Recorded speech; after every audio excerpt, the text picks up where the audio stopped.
Leveraging India's strength, engineering, software, various things. Here I'm going to speak a bit of my personal experience as a startup going from what I call bits and bytes to a nuts and bolts.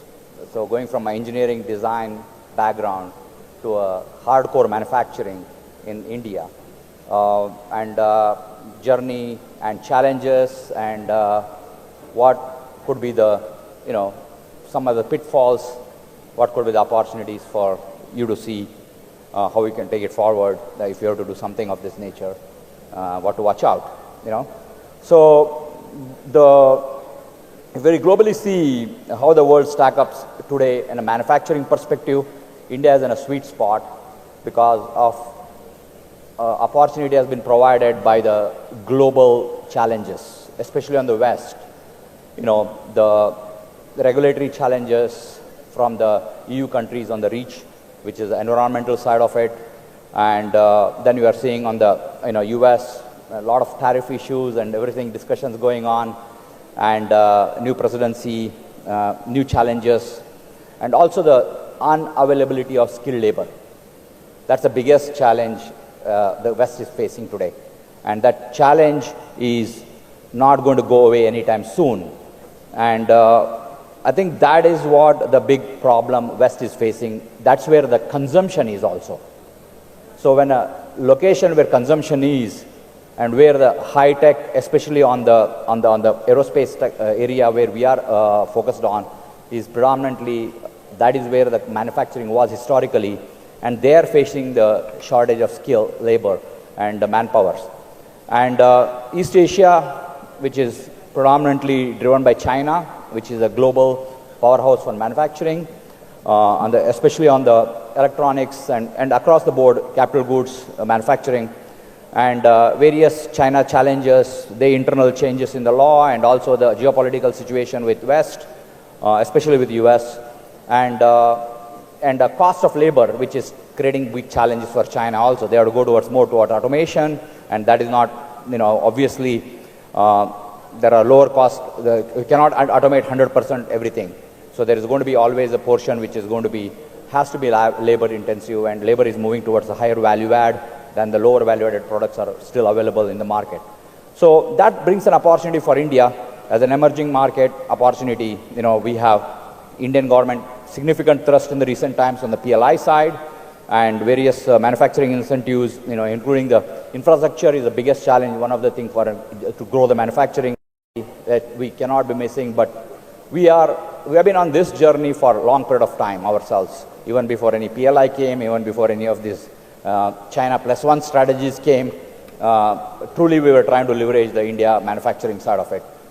And today, if I look at it, verticals which are riding on the manufacturing, 4 verticals I see. One is automotive, has a good growth opportunity. It's actually quite a bit driven by the local consumption.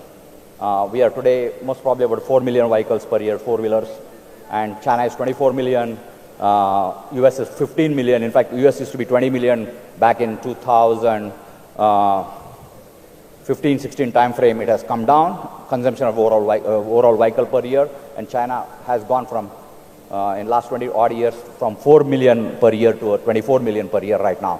So the consumption has increased, and that's a big opportunity. We see that. And aerospace and defense, on the defense perspective, India is very committed right now on the Atmanirbharta, and they are going to be focused on domestic investment. They have made a big list of various products, 260 products which cannot be imported. So that provides a straightaway opportunity for India on the defense side of it. And commercial aerospace, India is one of the fastest growing market today. India has growing about 16% a year on the aviation sector. That should drive opportunity back into India in a big picture perspective. There are a lot of nuances underneath which government needs to solve this problem in terms of there is no reciprocal purchase agreements. All these things are happening today. India is only 2% of the 1.5% to 2% level at the global procurement supply chain perspective. What happens out of India in aerospace, commercial aerospace, and whereas we are about 10% of the global aviation market in the future. So we got to drive this, disproportionate buy and sell situation, and that is something which we need to focus on. Means we need it's just not government doing it, but also we as an industry needs to do a lot of investments and capability building to make sure that there is more procurement happens from India.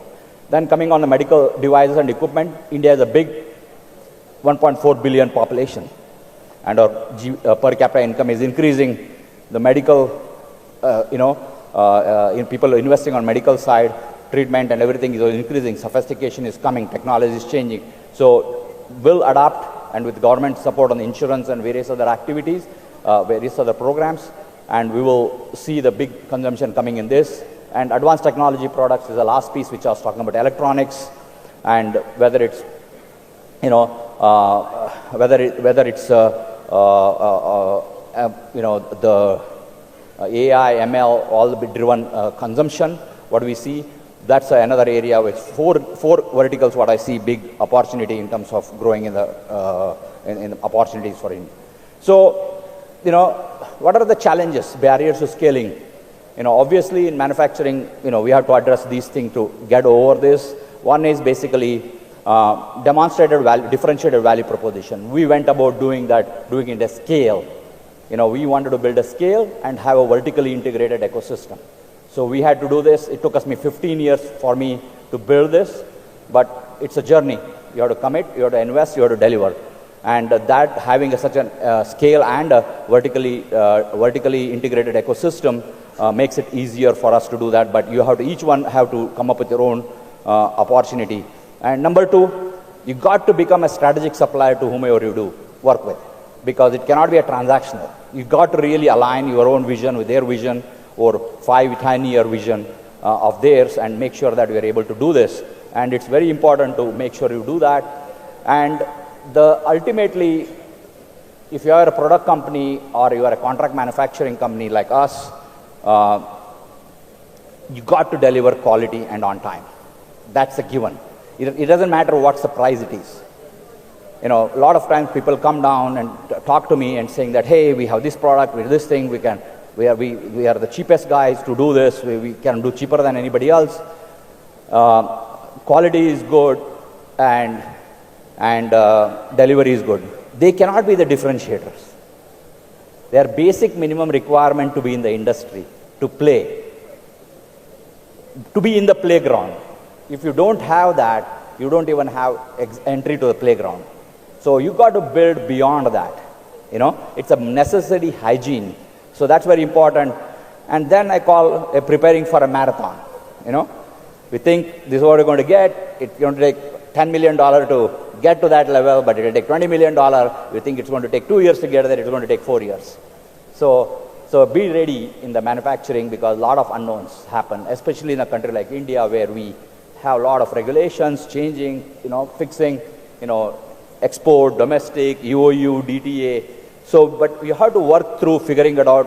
Where do you want to focus? Who's the strategic customer? What is that absolutely needed to support that at any condition? And that's what we need to do that.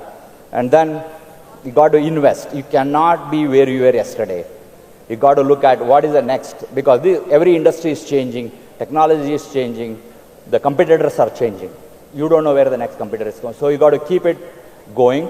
So you have to continue to look at what is your long-term value stream looks like, and what portion of the value stream you are going to take, and it's important to take that forward. So this is what we have built over a period of time, over 15 years. It's a 250-acre special economic zone, started with the barren land, today of India, out of our zone. It's 100% India-made. Aluminum all the way, produced, fully finished, shipped all over the world, for assembly. So anything, it takes a journey. It takes a journey, and you got to be at it, and you got to do it. And is it tough? Yeah, absolutely. Is it challenging? Absolutely. But nothing comes easy. So you got to do it. You have to invest. You have to deliver. You have to have a long-term vision and do that. So we pretty much supply to every OEM around the world, and every tier ones around the world from this side. And in closing, I'm running out of time. So I just wanted to leave some thoughts behind for various people. All sorts of people are here. From industry leader perspective, so invest in tech and people. Ultimately, your people are the one who will make differentiation. They are the one going to take you forward. And the process is to be able to deliver consistent results. That's what I would say.